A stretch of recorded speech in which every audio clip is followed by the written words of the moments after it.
No Irã, a eleição para escolher o novo presidente vai passar para o segundo turno. A disputa acontece depois da morte do então presidente iraniano Ebrahim Raisi, num acidente de helicóptero.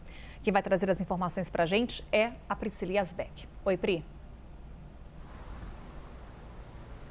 Oi, Carol, boa tarde a todos que nos acompanham. Ontem aconteceu o primeiro turno das eleições com a taxa mais baixa de participação desde 1979, desde a Revolução Islâmica. 40% dos iranianos elegíveis a votar, que é uma população de 61 milhões de pessoas que são elegíveis a votar, só 40% então participaram desse primeiro turno. O segundo turno acontece no dia 5 de julho. O Irã, vale lembrar, é uma república islâmica.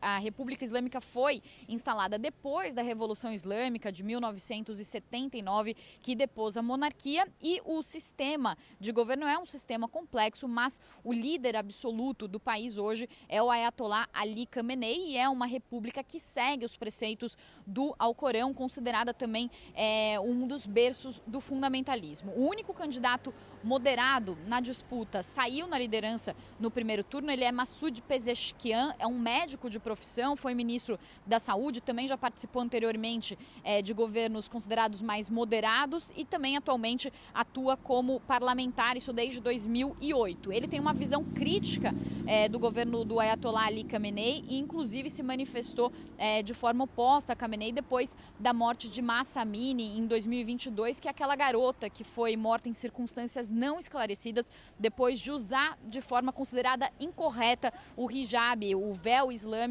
por policiais, e isso também na época provocou diversas manifestações no país. O outro candidato na disputa é o Said Jalili, que é um ex-negociador do Irã de assuntos nucleares. Então a perspectiva é de que, se ele ganhar, ele que é apoiado por Khamenei, ele poderia intensificar ainda mais as posturas anti-ocidente do país. E essas eleições acontecem em meio a uma tensão crescente no Oriente Médio, claro, com a guerra em Gaza. Lembrando que o Irã chegou a fazer e lançar ataques diretamente contra Israel, depois que também houve aquela morte daqueles altos comandantes iranianos na embaixada na Síria, do Irã na Síria, em Damasco. Isso gerou um ataque sem precedentes e também em meio às disputas e às tensões que cresceram com os Estados Unidos por causa do avanço do programa nuclear iraniano. Eu volto com você, Carol.